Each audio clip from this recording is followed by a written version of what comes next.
Assalamualaikum warahmatullahi wabarakatuh. Halo, apa kabar teman-teman semuanya? Semoga selalu luar biasa ya. Senang sekali hari ini saya Edi Dahsyat Nugroho bisa kembali menyapa teman-teman melalui channel Learning Friends. Pada kesempatan kali ini saya akan kembali melanjutkan pembahasan soal-soal TPS numerik yang pernah saya sampaikan pada episode-episode sebelumnya. Baik teman-teman, kita langsung saja menuju ke TKP ya.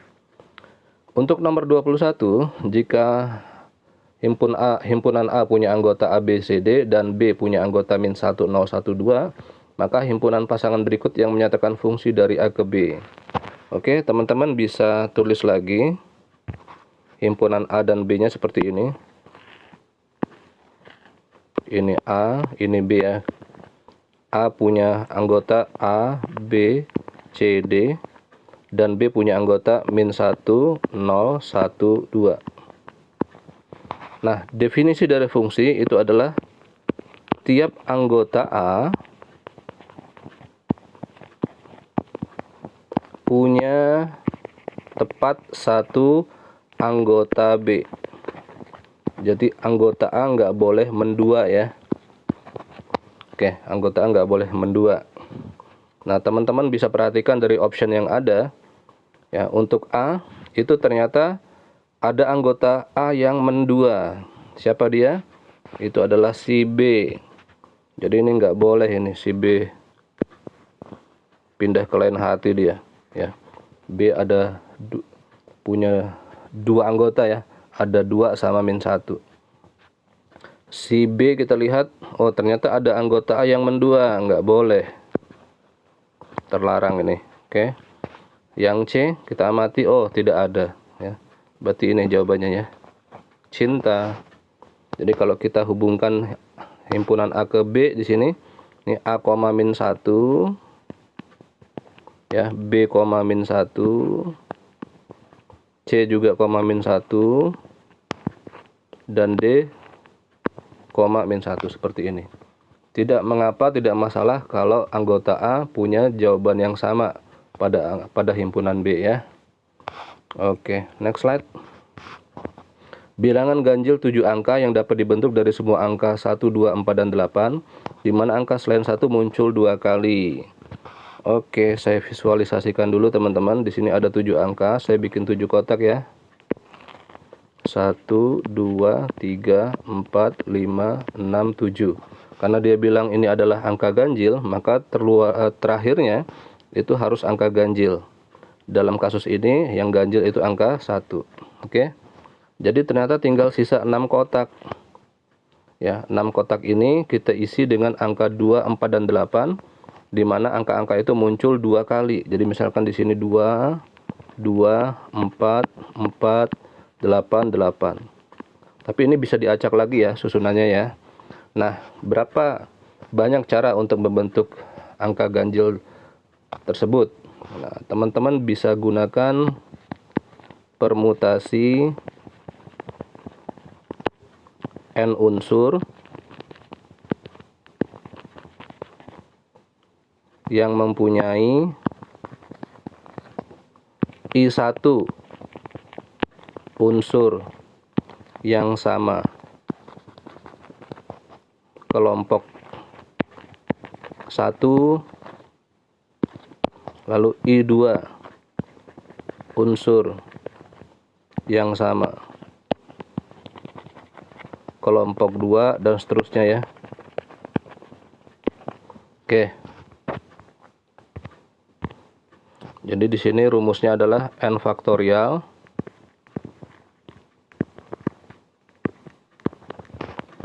per I1 faktorial kali I2 faktorial kali I3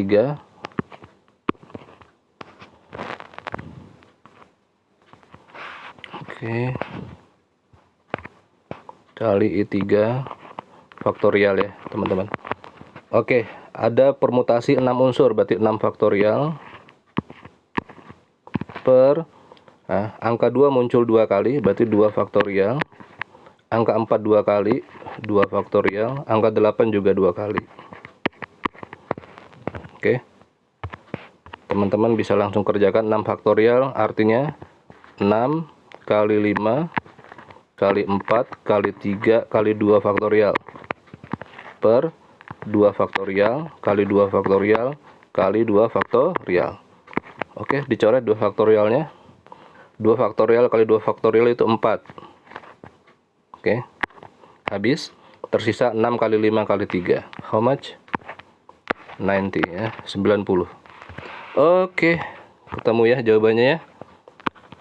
Bicara bebek. Oke. Next number. 23. X lebih besar dari 0 kurang dari 1. Manakah hubungan yang benar antara P dan Q? P X pangkat 4 min 1 per X kuadrat min 1 Q X plus 1. Nah, teman-teman eksekusi dulu ini persamaan yang P ini di sini ya. Menurut para ahli matematika, X pangkat 4 min 1 itu bisa diterjemahkan menjadi X kuadrat plus 1 dikali X kuadrat min 1 dibagi dengan X kuadrat min 1. Oke, habis ya guys. Berarti P adalah X kuadrat plus 1 dan Q X plus 1.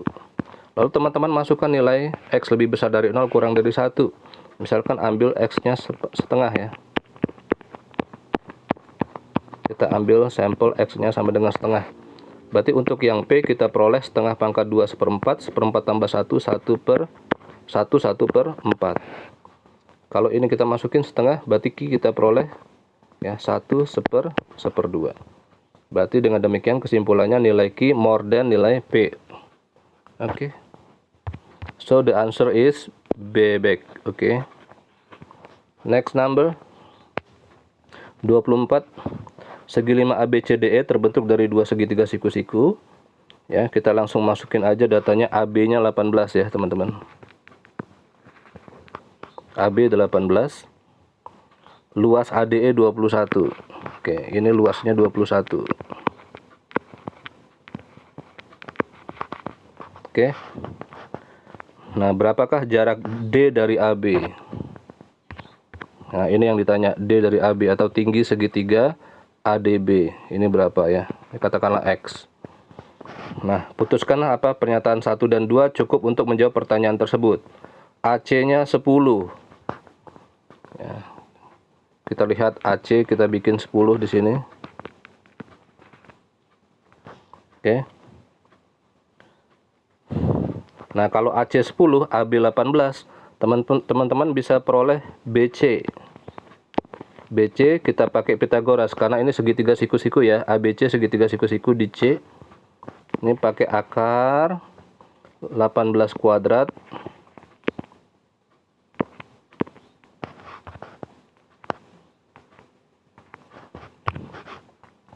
Oke, ini akar 18 kuadrat dikurangi 10 kuadrat. Ini nggak perlu teman-teman hitung. Kita cukup tahu bahwa si BC sudah diketahui nanti. Oke, BC tahu. Ya. Nah, ternyata antara segitiga ADE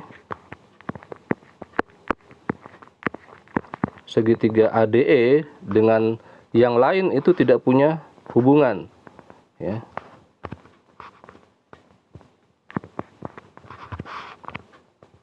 Segitiga ADE itu kalau kita lihat tidak berhubungan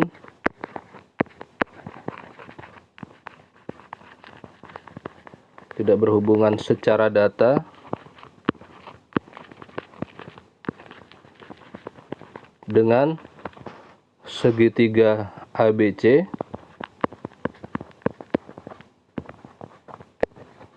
ya, dan segitiga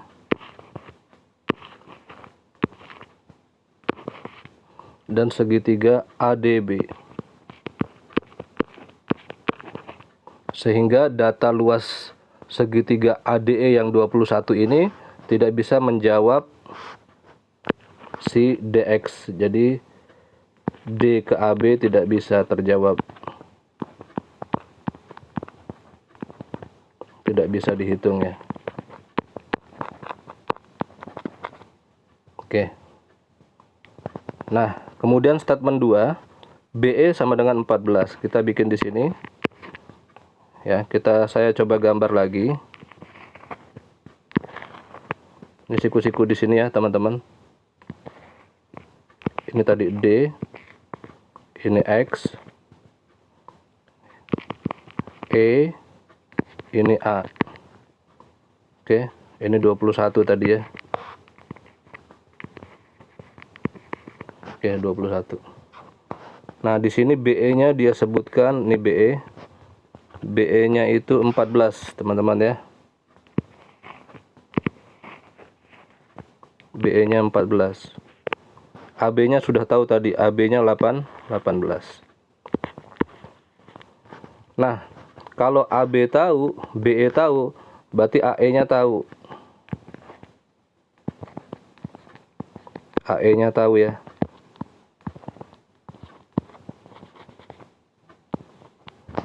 Nah, kalau AE tahu ya.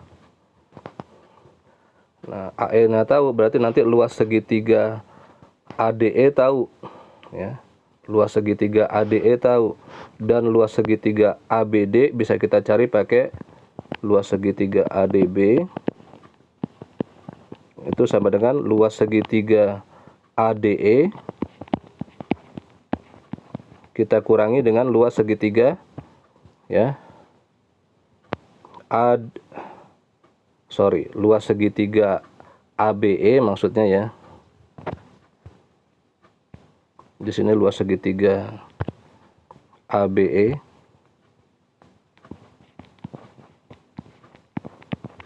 dikurangi luas segitiga ADE. Oke, luas ADB adalah luas ABE dikurangi luas ADE. Kalau luas ADB tahu, nanti luas ADB bisa teman-teman cari pakai setengah kali AB kali DX ya. Oke, nah nanti kan di sini DX-nya kejawab ya. DX-nya nanti kejawab. Ternyata kalau teman-teman pakai data yang nomor 2 saja itu bisa menjawab pertanyaan. Oke. Jadi di sini jawabannya adalah bebek. Oke. Next. Seseorang diberi password satu huruf dari huruf vokal A, I, U, E, O ya. Karena lupa, ia mencoba memasukkan password tersebut secara acak.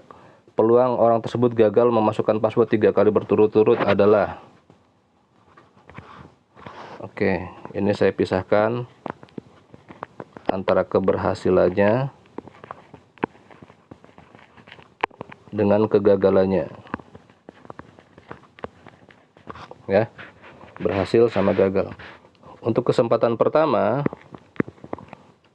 dari 5 huruf A, I, U, E, O, maka kesempatan berhasilnya adalah 1/5 ya, karena dia mencoba satu huruf ya, satu huruf dari 5 huruf yang ada, maka peluang berhasilnya 1/5. Peluang gagalnya pada kesempatan pertama 4/5. Pada kesempatan yang kedua ya, jumlah huruf yang dia pilih tinggal tersisa 4 ya, karena 1 udah dicoba tadi ya. Berarti peluang berhasilnya sekarang menjadi berkurang 1/4 ya. Peluang gagalnya 3/4. Yang ketiga ya, jumlah hurufnya jadi semakin berkurang ya, jadi 3 ya. Jadi di sini peluang berhasilnya adalah 1/3. Peluang gagalnya 2/3. Yang pasti total berhasil dan gagal itu jumlahnya kalau kita jumlahkan harus 1. Nah, yang ditanya adalah peluang orang tersebut gagal sebanyak 3 kali berturut-turut. Di sini teman-teman tinggal kalikan saja ya, 4/5 kali 3/4 kali 2/3. Nanti 4-nya coret ya, 3-nya juga coret. Jadi 2-nya di atas, 5-nya di bawah. Jadi ini hasilnya adalah 2/5. Oke. So the answer is bebek. Oke.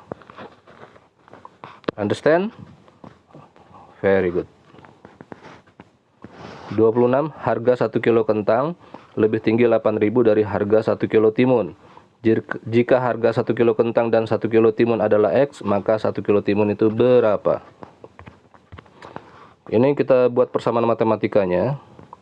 Jadi harga kentang dia sebut 8.000 lebih tinggi daripada timun. Jadi ini timun plus 8.000 ya. Lalu 1 kilo kentang ditambah 1 kilo timun itu nilainya adalah X. Pertanyaannya berapa harga 1 kilo timun?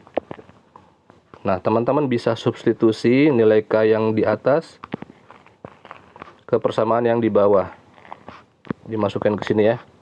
Jadi T plus 8.000 ditambah T sama dengan X. 2T sama dengan X min 8.000. So T only itu adalah X min 8.000 bagi dengan 2. Oke. Jadi jawabannya adalah enak ya. Next number.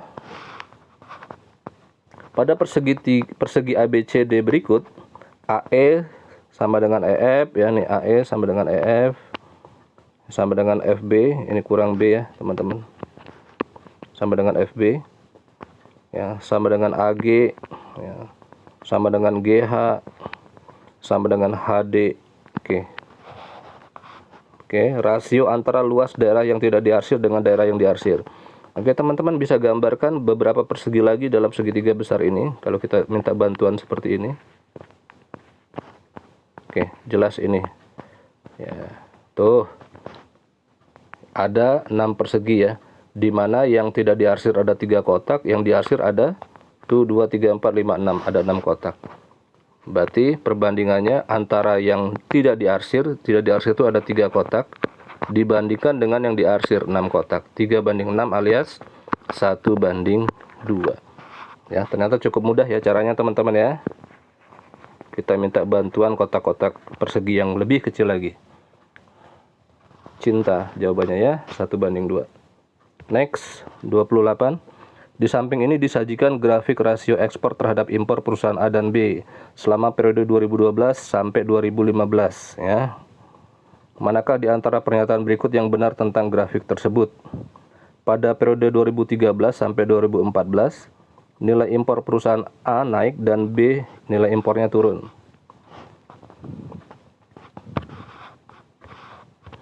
Oke, rasio ekspor terhadap impor. Jadi E per I kita tulis, E itu ekspor, I itu impor ya.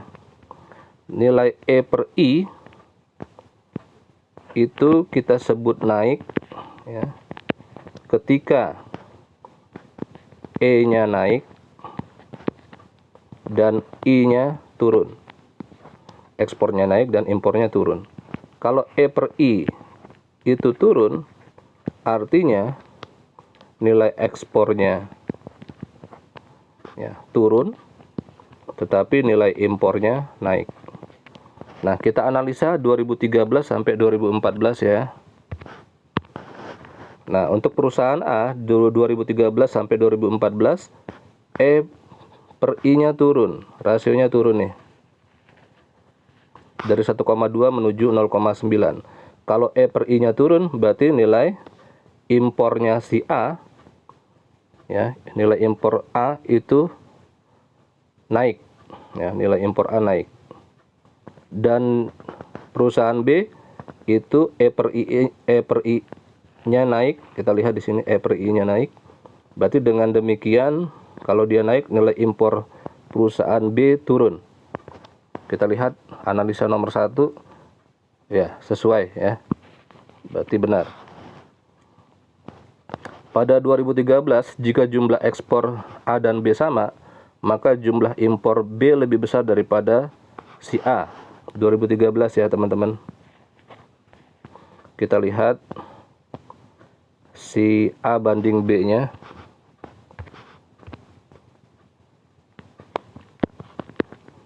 Ini statement nomor 2. Yang A-nya itu untuk 2013 adalah 1,2.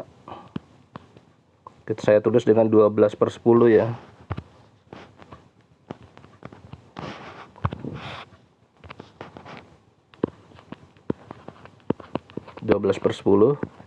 Lalu si B 0,8.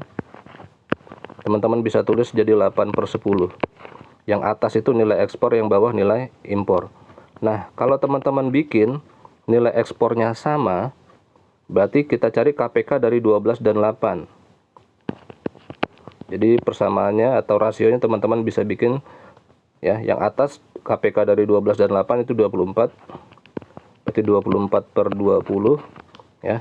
Yang B 24/30. 24/20 sama artinya dengan 12/10. 24/30 sama artinya dengan 8/10. Nah, ini nilai ekspornya udah sama nih teman-teman.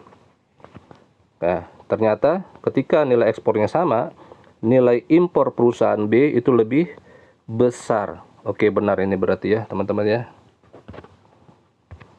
Nomor 2 benar. Yang nomor 3, selama 2012 sampai 2013, persen penurunan rasio ekspor impor produk perusahaan A sama dengan B. 2012 sampai 2013 teman-teman bisa lihat. Yang A dari 1,5 ke 1,3. Ini penurunannya sebesar sebesar 1,2 ya. Sebesar 1,2.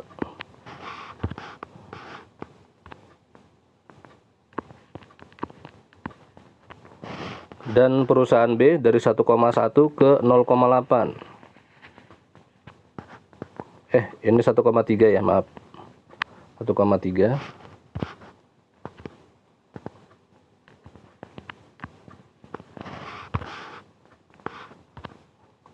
Oke.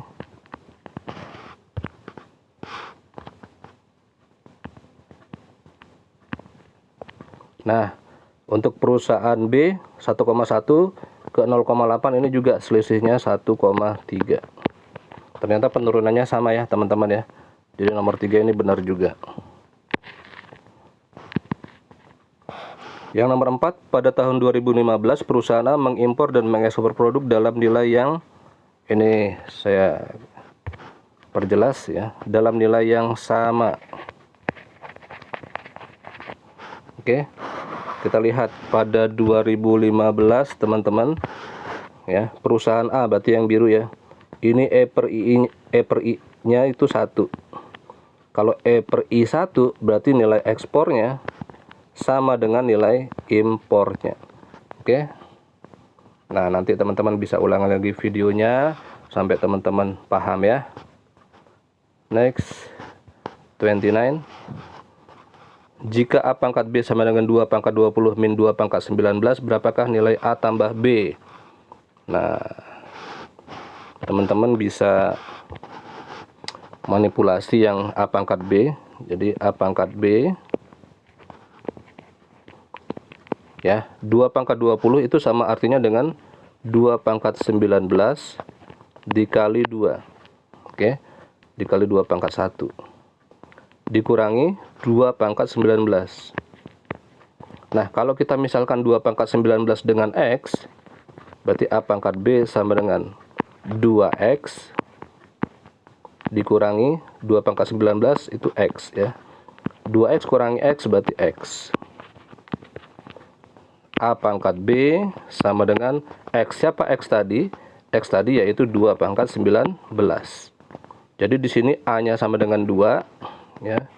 B-nya sama dengan 19. Berarti nilai A tambah B itu adalah 2 tambah 19. So, how much? 2 tambah 19? 21. Oke. The answer is B ya. Oke, nomor 30. Pada suatu perusahaan ya, pegawai senior rata-rata punya 16 tahun pengalaman kerja dan pegawai junior rata-rata 4 tahun pengalaman kerja. Jika rata-rata kerja dari semua pegawai 7 tahun, maka berapa rasio senior terhadap junior? Kita bikin persamaan meannya atau rata-ratanya. 16 tahun si senior, 16S, ditambah juniornya 4 tahun, 4 junior, per jumlah senior dan junior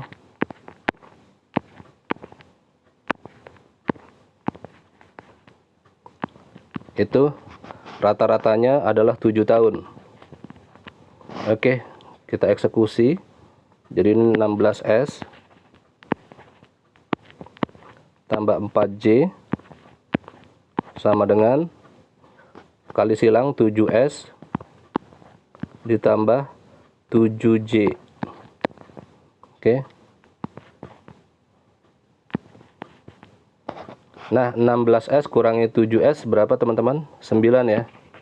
9S sama dengan 4J pindah ke kanan, 7J kurangi 4J berarti 3J. Yang ditanya senior terhadap junior, berarti S per J. S per J sama dengan 3/9 alias 1/3 ya. So the answer is B. Baik teman-teman, demikian penjelasan saya untuk pembahasan TPS numerik pada kesempatan kali ini. Mudah-mudahan teman-teman bisa memahaminya dengan baik. Silahkan diulangi videonya sampai teman-teman benar-benar paham. Jangan lupa untuk like, share, subscribe, dan komen keberadaan channel ini supaya channel ini bisa terus berkembang dan membantu teman-teman yang lainnya. Terima kasih. Assalamualaikum warahmatullahi wabarakatuh.